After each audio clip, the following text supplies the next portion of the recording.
Suamiku pewaris utama. Bab 66. Mulai diketahui. Hari ini adalah waktu yang ditunggu-tunggunya itu, untuk membalaskan dendamnya pada Hendy dan keluarganya tersebut. Ini kesempatan yang ditunggu, cepat bergerak. Bisik Aaron pada Olivia tidak sabar, lalu. Sesosok tubuh terkapar di tanah, bermandikan darah yang keluar dari batang lehernya, akibat tertembus shuriken yang dilemparkan dalam jarak dekat, dan dalam kecepatan tinggi pula. Menyusul seorang lagi mati tertembus belati, yang dilemparkan oleh Hans, juga dalam kecepatan tinggi, tepat mengenai punggung orang itu, hingga melesak sampai ke gagangnya, dan seketika orang tersebut juga mati. Tapi ada seorang wanita, yang juga sedang berlumuran darah, tersandar di tubuh Hendy, dengan wajah pias menahan sakit. Perutnya tertembus dengan belati sepanjang 20 cm, dan sudah masuk hampir sepertiga bagiannya. Ivory! Teriak Hendy panik, refleks menangkap tubuh istrinya, agar tidak jatuh ke tanah. Sedangkan Leon mengamankan Dragon, agar tidak menjadi korban berikutnya. Mama! Menyusul Dragon berteriak histeris, ketika melihat ibunya terkulai tidak berdaya seperti itu, dalam pelukan ayahnya. Tuan Birawa yang ada di dekat Iron, juga terkejut dan buru-buru mendekati cucu menantunya itu, dengan ekspresi khawatir.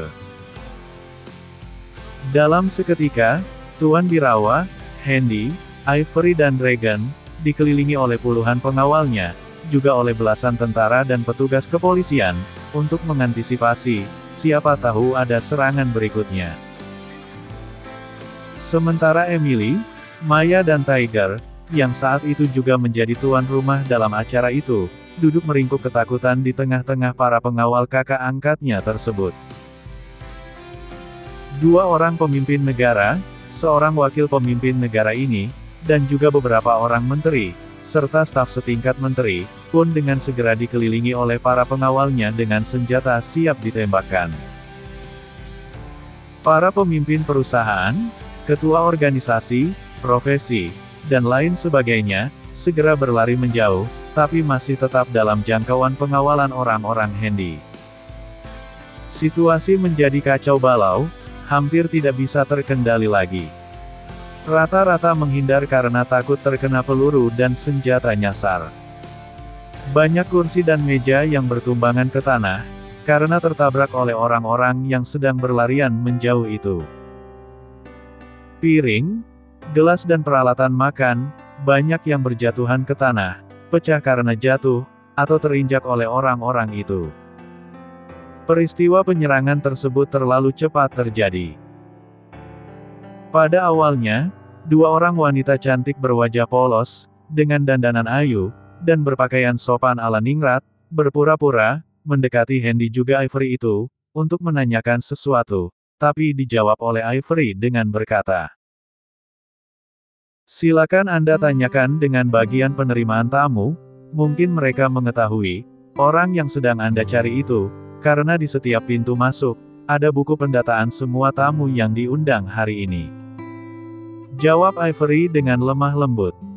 "Oh terima kasih Nyonya." Jawab keduanya sopan, dengan sedikit merendahkan tubuhnya ke arah Ivory, lalu pura-pura pergi. Tapi sedetik kemudian, dia berbalik arah, dan langsung menusuk perut Ivory di bagian kiri, hingga membuat perutnya tertembus belati itu. Belati tersebut disembunyikannya di baju lengan panjang yang dipakainya itu. Hanya tinggal menekannya sedikit, belati itu sudah meluncur ke bawah. Saat itulah tangannya meluncur ke depan, dengan belati yang sudah terdorong keluar itu, menuju perut Ivory yang tidak terlindung tersebut, dan sukses mengenainya. Belati dan senjata tersebut, sengaja diseludupkan melalui orang dalam, dengan cara memasukkannya pada hidangan yang akan dimakan oleh orang-orangnya itu. Joki, pelayan dan pramusaji yang didatangkan dari luar daerah itu, sebenarnya adalah anak buah Tommy, yang sengaja diseludupkan untuk menjadi juru masak, pelayan dan pramusaji dalam acara tersebut. Tempat duduk mereka juga sudah ditentukan. Jadi ketika 10 orang itu duduk dan hendak mau makan, senjata-senjata itu mereka ambil, dan simpan di balik bajunya, karena kalau sudah di dalam, tidak ada lagi pemeriksaan. Dengan senjata yang diseludupkan itulah, kedua wanita tersebut melukai Ivory, sampai membuatnya tidak sadarkan diri dalam pelukan Handy. Saat kejadian, setelah sukses melukai Ivory, keduanya buru-buru pergi, dan ingin berbaur dengan undangan lainnya, tapi belum 2 langkah mereka berjalan, leher salah satunya tertembus shuriken, dan yang satu lagi tertembus belati milik Hans itu. Sungguh Handy dan anak buahnya tidak menduga, wanita yang kelihatan lemah lembut dan sopan tersebut, ternyata adalah monster yang sangat mengerikan. Padahal di sekitar Handy itu, bertaburan pengawal tingkat tinggi, juga beberapa petugas kepolisian dan tentara, tapi masih juga kecolongan seperti itu. Benar-benar miris. Sungguh penampilan bisa menipu. Siapa saja yang terbuai dengan gayanya, akan larut dan terbawa dalam suasana, hingga tanpa disadari, bahaya besar sedang mengintai mereka.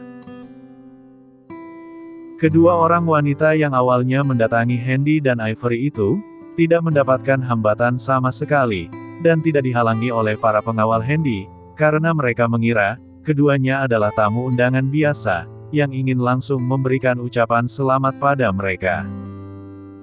Tapi tidak disangka, ternyata keduanya adalah calon malaikat maut, yang ingin mencabut nyawa Ivory saat itu juga. Dengan cepat kedua orang itu dihabisi, oleh 2 orang pengawal Handy, yang tak jauh dari tempat Handy dan Ivory berada. Menyusul beberapa orang juga roboh menimpa kursi, akibat ditembus peluru tajam, juga belati kecil di dadanya, ketika mereka mencoba merangsek ke arah Handy, yang dijaga ketat itu, untuk membalas dendam atas kematian 2 rekan wanitanya tersebut. 6 orang yang mencoba menyerang Handy itu, seketika mati di tangan para pengawal Handy, juga oleh para tentara dan kepolisian, dengan tembakan yang bertubi-tubi tapi terarah, hingga tidak mengenai orang lain. 2 orang yang tersisa, segera beringsut menjauh, dan mencoba melarikan diri. Tapi gerak-gerik mereka, bisa tercium oleh Burgon. Lalu memberi kode pada beberapa pengawal elit, untuk membuntuti mereka. "Minggir!" ucap salah seorang yang sedang menghindar itu sambil menunjukkan pistol yang terselip di pinggangnya. Orang-orang yang ada di depan biang pembuat onar itu, segera menghindar, memberi jalan pada keduanya untuk pergi.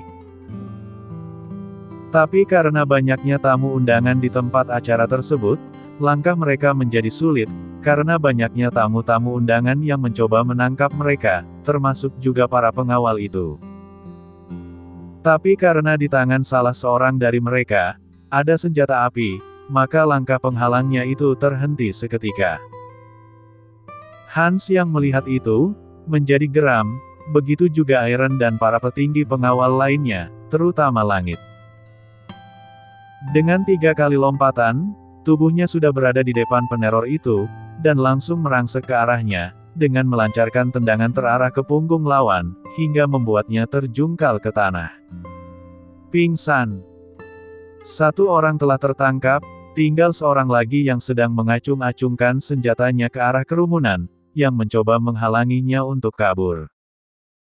Antara berani atau takut, tidak bisa ditebak pada perusuh terakhir itu. Dia hanya mencoba-coba saja, menakuti-nakuti orang yang sedang mengerumuninya itu dengan pistolnya. Geram dengan orang-orang yang tidak terprovokasi oleh senjata api tersebut, Aaron nama perusuh itu, segera menarik pelatuk senjatanya, dan mengarahkan moncongnya ke tubuh Langit, kemudian berkata, "Mundur atau kita mati bersama." Ancamnya garang. "Jatuhkan senjatamu itu. Kau lihat teman-temanmu di sana. Semua telah mati sia-sia. Hanya tinggal kau yang masih tersisa. Jadi menyerahlah. Percuma kau melawan, lihatlah sekelilingmu." Ucap Langit sambil tersenyum sinis. Aaron si perusuh tersebut, segera mengedarkan pandangannya ke sekeliling. Di situ dia mendapati, ada ratusan, bahkan mungkin ribuan pengawal, juga tentara dan polisi yang sedang mengepungnya. Handy yang sudah bisa menguasai keadaan, dan menyerahkan keselamatan Ivory pada Govin si dewa medis tersebut, saat ini juga sudah ada di tempat pengepungan itu. Dengan tenang dia maju ke depan, kemudian dengan gerakan tak terduga, tendangan kakinya melayang, mengenai tangan Aaron yang sedang memegang senjata itu lalu terpental jauh. Sekali lagi tendangan kaki kanan Handy masuk dan telak mengenai dada Aaron, sampai membuatnya terbang menjauh, jatuh dan tidak bergerak lagi. Cepat amankan situasi, dan bersihkan tempat acara ini, agar suasana kembali normal. Perintah Handy sesaat setelah menaklukkan Aaron. Di tengah Handy sedang memberikan instruksi itu, dua orang kepala negara, pemimpin perusahaan, ketua organisasi dan tamu-tamu penting lainnya, mendatangi Handy, kemudian satu persatu mengucapkan rasa keprihatinan mereka, serta mengutuk perbuatan tidak terpuji itu, dengan berkata, "Tuan, kami atas nama pribadi, juga mewakili rakyatku, mengucapkan rasa keprihatinan yang dalam, atas insiden ini. Kami doakan, agar istri Tuan tidak apa-apa." Ucap seorang kepala negara pada Handy dengan tulus, sambil menangkupkan kedua tangannya di dada. "Terima kasih Tuan. Maafkan jika kejadian ini telah menimbulkan preseden buruk bagi kota ini, pada penilaian Anda." Balas Handy lesu. "Justru kami kagum atas penanganan yang cepat itu. Orang-orang Tuan dan petugas negara yang ada di tempat ini, begitu sigap dalam menangani para perusuh tersebut." Jawabnya cepat. Hanya membutuhkan waktu tak sampai 3 menit, semua kerusuhan telah berhasil diatasi. Ini prestasi yang sangat luar biasa. Jawab kepala negara itu apa adanya, sambil matanya melirik ke arah Ivory, yang saat ini sedang mendapat pertolongan pertama. "Terima kasih atas kepercayaan Anda." Balas Handy tulus. "Kami juga mengucapkan rasa prihatin kami, pada musibah yang telah menimpa keluarga Anda. Kami doakan, mudah-mudahan istri Anda bisa selamat." Ucap kepala negara lain dengan hikmat, juga melirik ke arah Ivory itu. "Terima kasih Tuan. Dan maaf jika kejadian tadi, telah membuat Anda mempunyai kesan buruk pada pelayanan keamanan kota ini." Sambut Handy ikhlas. "Kami berjanji, kejadian tersebut tidak akan terulang lagi di masa yang akan datang." Sambung Handy lagi dengan tekad kuat. "Sama seperti saudara kepala negara ini, kami juga merasa kagum atas penanganan kerusuhan tersebut, dan tuntas tidak sampai 3 menit. Jujur kami katakan, ini sebuah prestasi yang sangat luar biasa." Pujinya tulus. "Terima kasih atas kepercayaan Anda pada kota kami ini." Respon Handy membesarkan hati pemimpin negara tersebut. "Kami mewakili pemimpin negara ini, juga ingin mengucapkan rasa prihatin kami yang tulus, dan mendoakan agar istri Anda tidak apa-apa." Ucapnya juga tulus. "Kami berjanji, akan mengusut tuntas masalah ini, dan membantu mencari dalang di balik semua kejadian itu." Ucap wakil kepala negara tersebut dengan tegas. "Terima kasih Tuan Wakil, semoga doa Anda bisa terkabul. Dan terima kasih atas bantuan Anda, untuk membantu mencari dalang peristiwa ini." Jawab Handy tulus.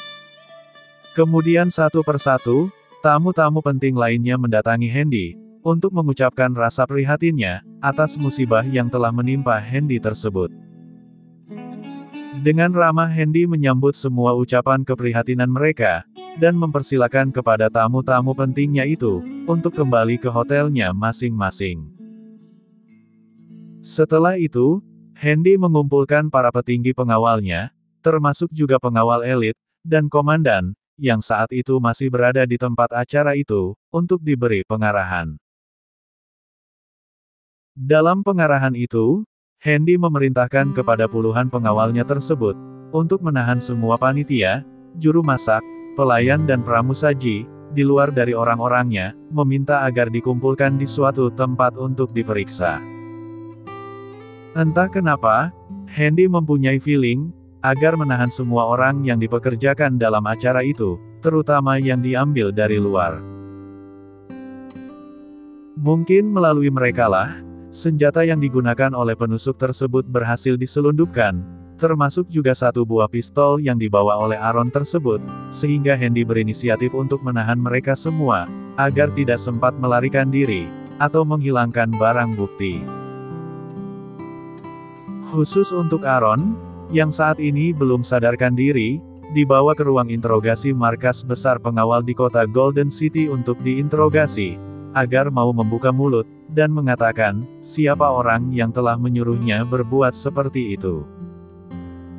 Petugas negara yang diminta bantuannya oleh Handy, saat ini masih berada di lokasi pesta dan lokasi kejadian tersebut.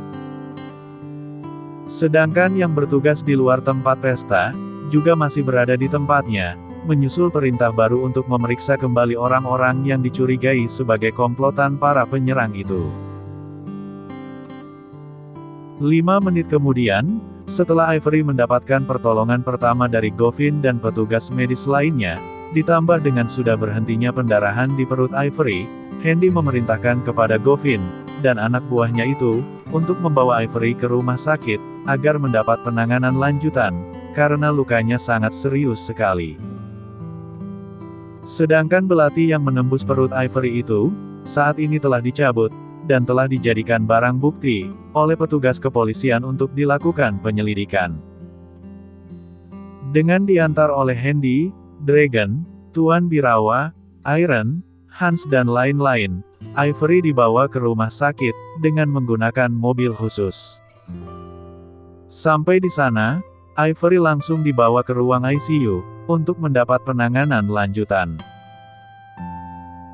Tidak tanggung-tanggung, Ivory langsung ditangani oleh 6 orang dokter secara bersama-sama, untuk mendiagnosa segala kemungkinan yang akan terjadi kepada Ivory, juga memprediksi, bahwa Ivory saat ini sedang dalam keadaan kritis, dan perlu penanganan yang serius.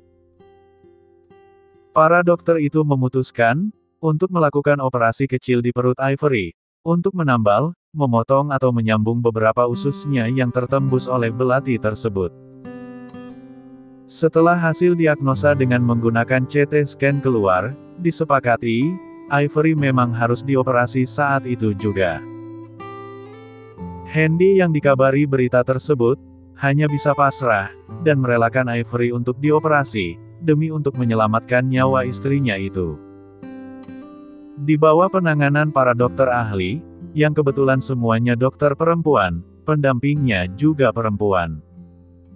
Akhirnya setelah 1 jam, perut Ivory telah selesai dioperasi dengan selamat.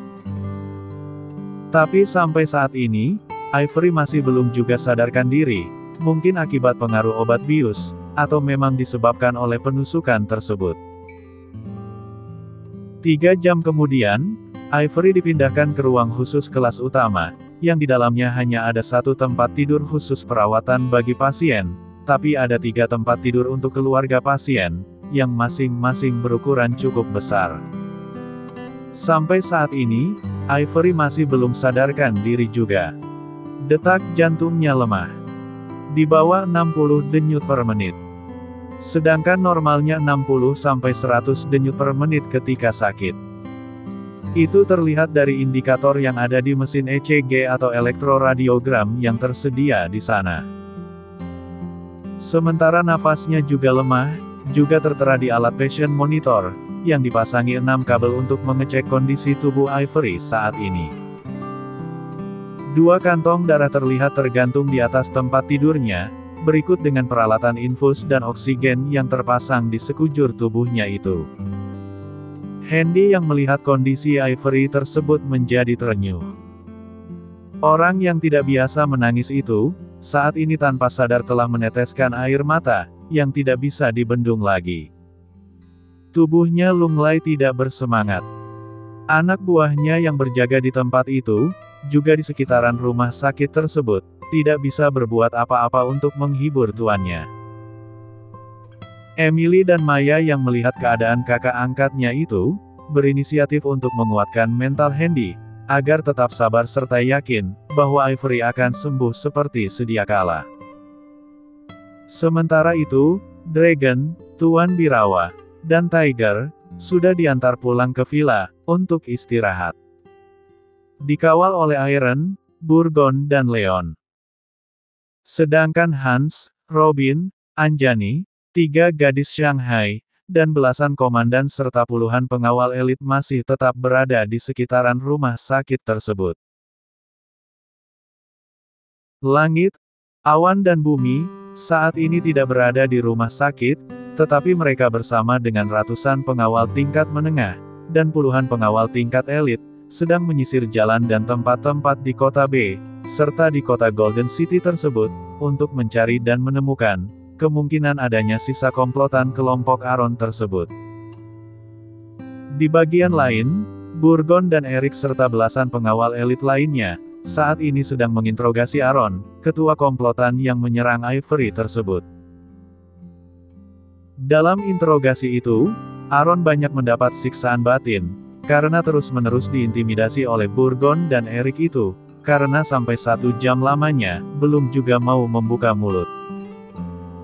Karena merasa geram, Robin si dewa kematian itu, dipanggil untuk membantu proses penyelidikan terhadap Aaron. Sesampainya ia di tempat itu, Robin langsung berkata, "Tolong pinjamkan belatimu itu Eric, aku ingin memotong alat kebanggaannya itu, untuk digoreng, dan diberikan kepada anjing di tempat lain," ucapnya dengan wajah serius.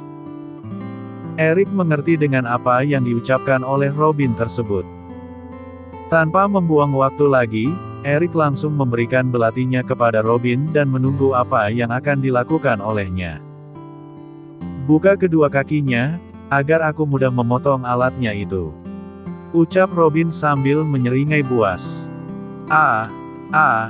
Apa yang akan kau lakukan? Tolong, jangan kau lakukan itu, aku akan berterus terang," ucap Aaron gagap dan ketakutan yang bukan main-main. "Katakan dengan jelas. Kami siap untuk mendengarnya.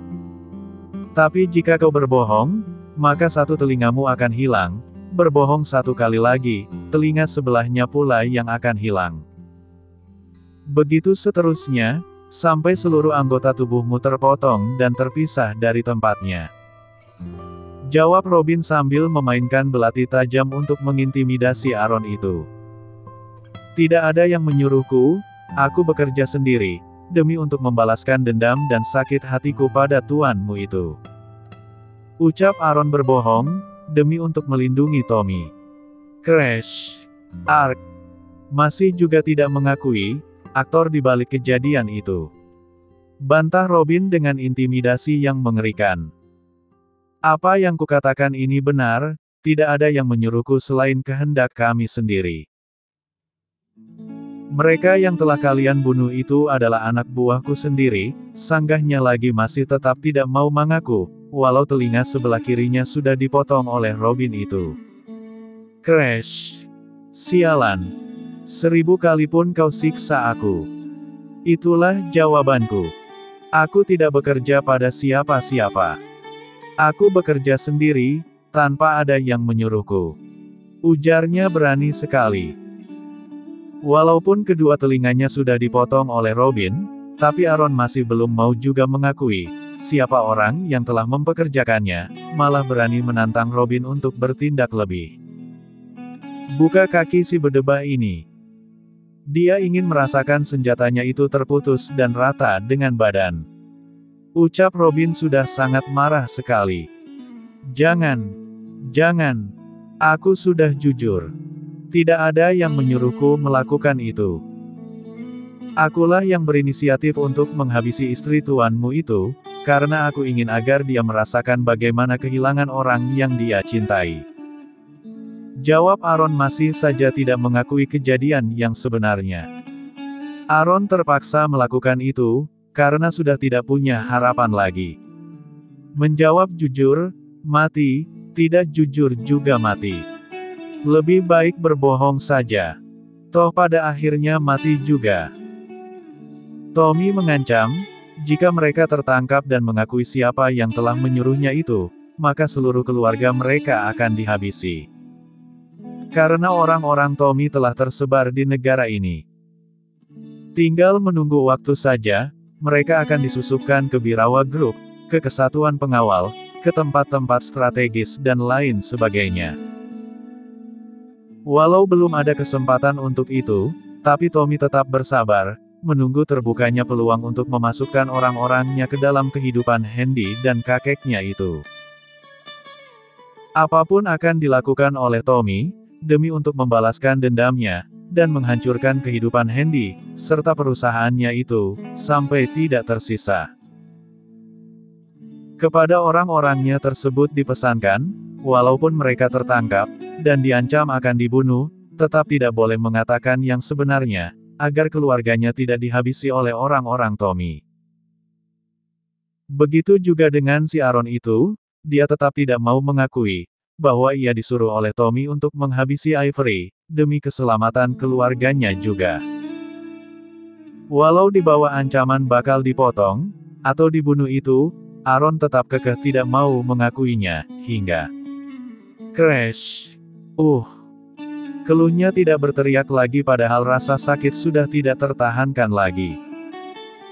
Dari kedua telinganya saja, darah terus mengucur deras, ditambah dari areal selangkangannya, menambah lantai yang ia duduki itu menjadi basah karena darah.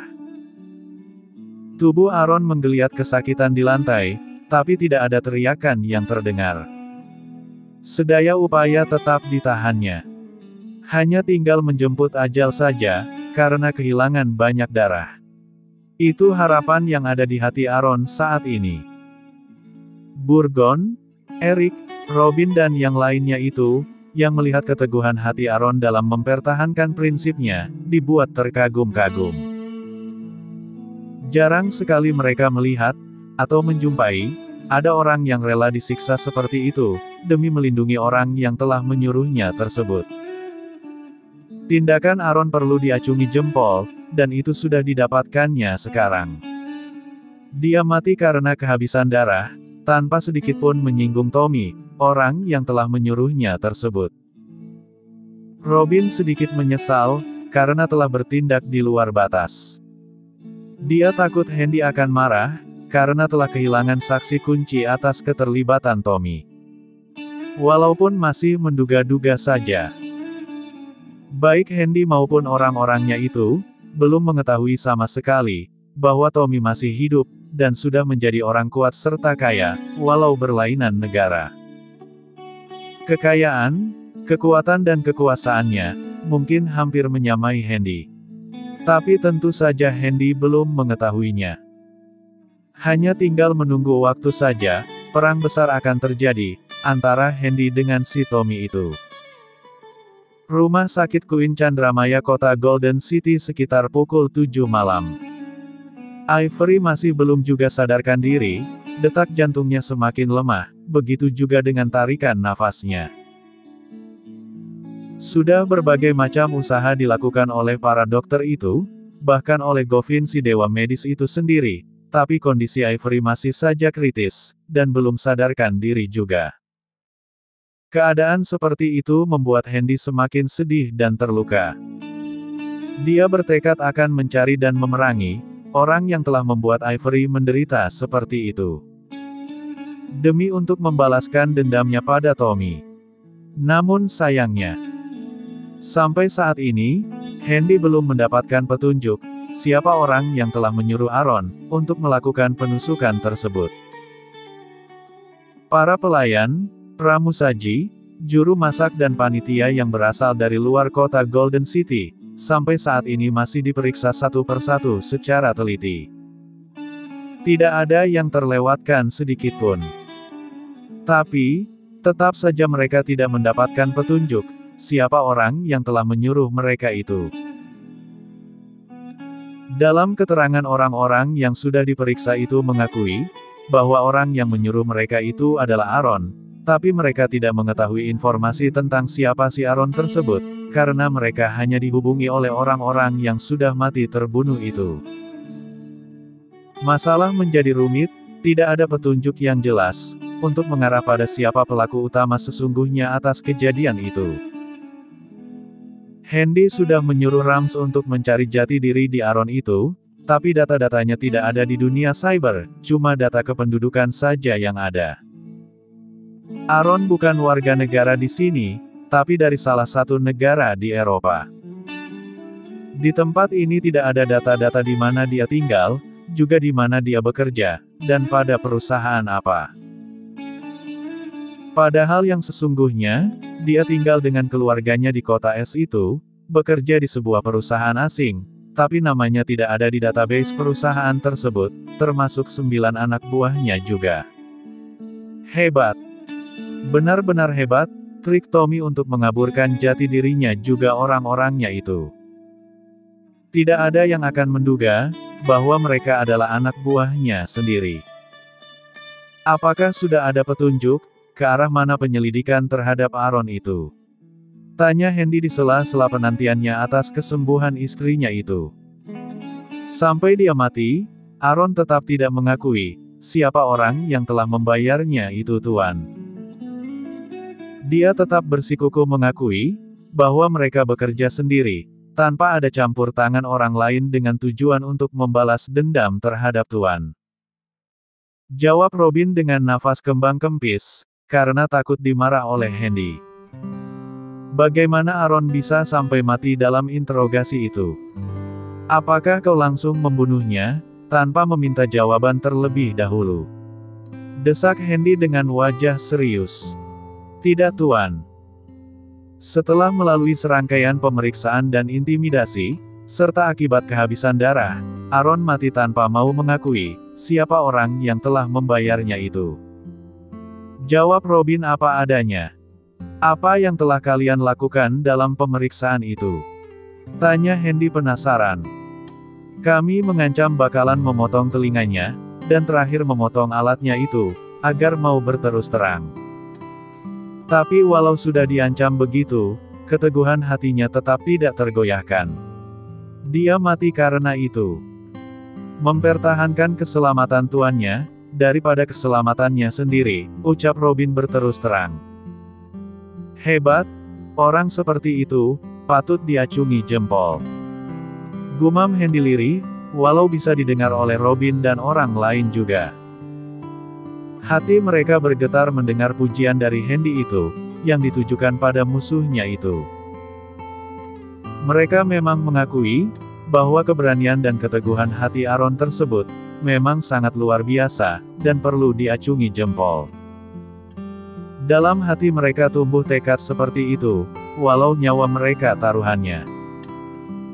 Villa mewah atas bukit, kota Golden City, pukul 11 malam. Ini mungkin bisa dijadikan petunjuk, siapa si Aaron itu, juga orang yang telah membayarnya tersebut. Ucap Rams pada Aaron, yang tetap setia menemaninya sepanjang malam ini. Ternyata dia tinggal di kota S, bersama dengan keluarganya. Dulu Aaron itu, asli warga negara tanah ini, tapi sejak 3 tahun lalu, dia pindah ke Perancis. Ini diketahui dari data sebelum dia pindah ke negara itu, yang berhasil kudapatkan dari data kependudukan sebelumnya. Ucap Rams senang. Kalau begitu, tinggal mencari siapa orang tuanya, dan di mana persisnya dia tinggal. Sambut Aaron juga senang. Tapi bagaimana kau bisa mengetahui, kalau Aaron itu berasal dari kota S itu? Tanya Aaron penasaran. Kalau masalah itu gampang. Di tempat pesta itu, secara diam-diam dan tersembunyi, aku dan timku, telah memasang CCTV mini tanpa kabel, di setiap tenda yang akan ditempati oleh tamu-tamu undangan itu.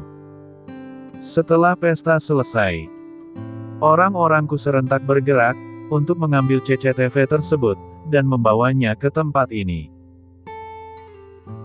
Aku dan timku telah bekerja membuka setiap CCTV itu dari sore tadi. Tiba giliran pada CCTV yang dipasang pada tenda yang ditempati oleh Aaron Chess itu, kami mendapati, CCTV tersebut telah dirusak dan dibuang di bawah meja oleh mereka. Namun walau sudah rusak, Timku berhasil mengaktifkan kembali, dan untungnya file yang ada di dalamnya tidak ikut rusak juga. Dari CCTV itu bisa diketahui dan dilihat, walau samar-samar terdengar, mereka semua berasal dari kota S, dan bekerja di perusahaan yang sama. Tapi perusahaan apa itu? Dia tidak menyebutkannya. Ini yang membuatku sangat penasaran sekali. Kalau benar katamu tadi, bahwa kau dan timmu telah memasang CCTV, dan tempatnya pun tersembunyi, tapi kenapa Aaron dan anak buahnya itu bisa menemukan CCTV tersebut? Bersambung.